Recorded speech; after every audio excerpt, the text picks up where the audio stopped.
आजकल हमने सिलसिला शुरू किया है कि कुछ रेवेन्यू लॉज के बारे में स्टूडेंट्स को या वकला साहबान को, जो जूनियर वकला हैं या और लोगों को बताया जाए कि ये सिस्टम किस तरह चल रहा है हमारे मुल्क का, हमारे पंजाब का।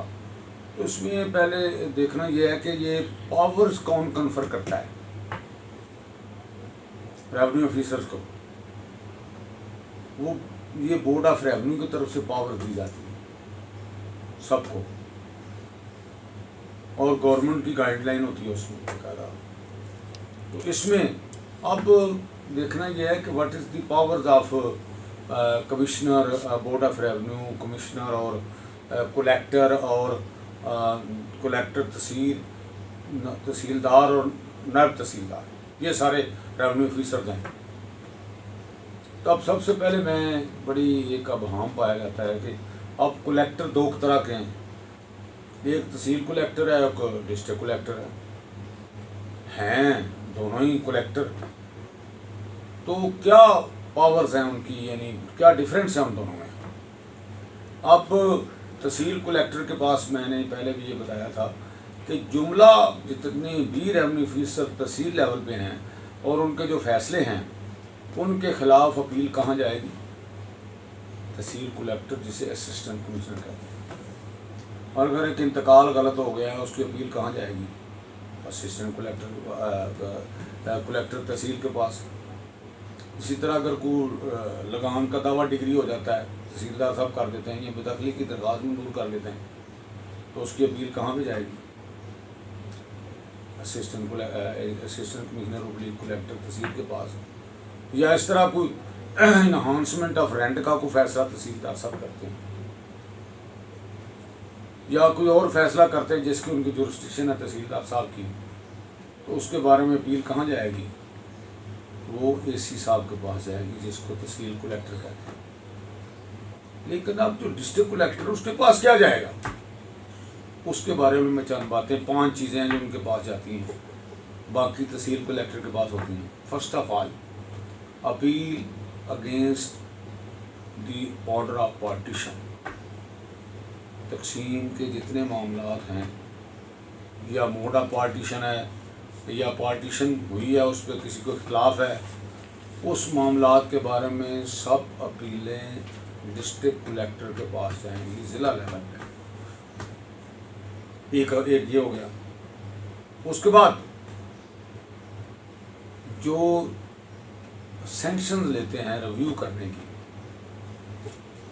तहसीलदार या नायब तहसीलदार साहब, अगर वो ऑफिसर जिसने फैसला किया अगर मौजूद नहीं है सीट पे, तो उसके और कोई ऑफिसर आ गया, नया आ गया है, तो किसी आर्डर को रिव्यू करना चाहते हैं 163 के तहत, तो फिर उसमें इजाज़त लेना ज़रूरी है किसकी, हायर ऑफिसर की, जो ऊपर वाला है, यानी जिससे वो मुतहत हैं। तो वो कौन है, डिप्टी कमिश्नर, यानी डिस्ट्रिक्ट कलेक्टर से इजाज़त लेना पड़ेगी। उसको कहता है sanction for the review of orders, वो भी उनका इख्तियार है। तीसरा बड़ा इख्तियार यह है कि नंबरदारी का फैसला भी कलेक्टर साहब ही करेंगे। अगर तहसीलदार ने रिपोर्ट भेजनी है या अपॉइंटमेंट ऑफ नंबरदार होनी है तो किसने करना है, वो भी कलेक्टर ज़िला करेंगे, तहसील का कलेक्टर नहीं कर सकता। ये भी इख्तियार है। और अगली बात यह है कि लैंड रेवेन्यू का जो तयन है वो भी डिस्ट्रिक्ट कलेक्टर करेगा, या लैंड रेवेन्यू के मुतल्लिक़ जितने मामलात हैं उनको भी डिस्ट्रिक्ट कलेक्टर साहब ही सुनेंगे, तहसील कलेक्टर साहब नहीं सुन सकते। तो ये कुछ इख्तियार हैं। ये 5/11/1969 का एक नोटिफिकेशन है बोर्ड ऑफ रेवेन्यू का, उसके मुताबिक ये इख्तियारात की डिस्ट्रीब्यूशन की गई है।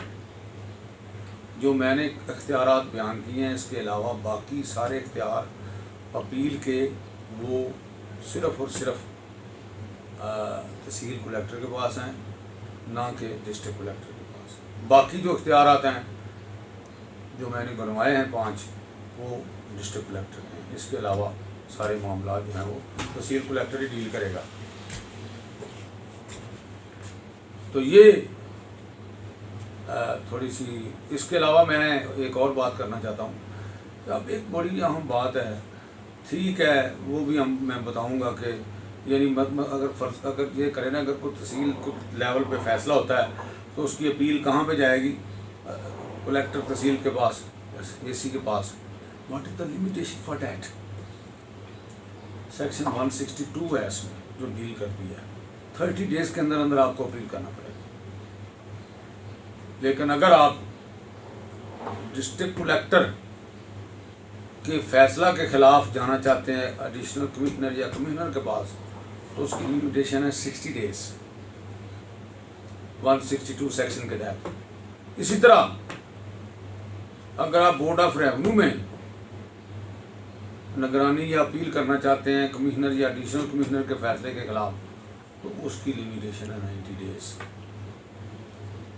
इस लिमिटेशन को भी ख्याल में रखना पड़ेगा। यानी पहली लिमिटेशन तहसीलदार के फैसले के खिलाफ कलेक्टर तहसील के पास कितनी म्याद है? 30 डेज। अगर आपने बाकी मामलात में ज़िला कलेक्टर के पास जाना है तहसीलदार के फैसले के खिलाफ, मसलन तकसीम में, तो वो भी म्याद 30 डेज ही है। यानी कलेक्टर की कोर्ट में जाने के लिए जो लिमिटेशन है वो 30 दिन है। अगर कलेक्टर के फैसले के खिलाफ आप जाना चाहते हैं कमिश्नर के पास, तो फिर उसकी म्याद है 60 डेज। और अगर आप कमिश्नर के फैसले के खिलाफ, चाहे वो एडिशनल कमिश्नर है, चाहे वो एडिशनल कमिश्नर कंसोलिडेशन है, चाहे वो एडिशनल कमिश्नर रेवेन्यू है, उसके फैसले के खिलाफ अगर आप बोर्ड ऑफ रेवेन्यू में निगरानी दायर करना चाहते हैं या अपील दायर करना चाहते हैं, तो you have a limitation as a 90 days. तो ये मैंने थोड़ा सा लिमिटेशन का मैंने कहा बताऊं। तो ये इस तरह ये रेगुलेट होगा। पावर्स क्या हैं, अपील कहाँ होगी, कौन सुनेगा, क्या क्या पावर्स हैं, वो मैंने आपको बता दी। और इसकी लिमिटेशन क्या है ये भी मैंने गुजारिश कर दी। अब एक और अहम सवाल उठता है कि अगर बोर्ड ऑफ रेवेन्यू को फैसला करता है तो उसके तो पार्टी एग्रीड है, तो वेयर दैट पार्टी मूव, वो कहाँ जाना है? वो आपने हाई कोर्ट में रिट की शक्ल में भी जा सकते हैं, या अगर वो फैसला खिलाफ कानून है या उसमें एविडेंस की ज़रूरत थी, तो you may go to the civil court. Civil court में भी उसको चैलेंज कर सकते हैं, या अगर मामला बनता है रिट में तो हाई कोर्ट में भी जा सकते हैं। तो ये इसका एक हिरार्की है जिसके मुताबिक आप अपना ग्रीवेंस से जो है वो दूर करवा सकते हैं।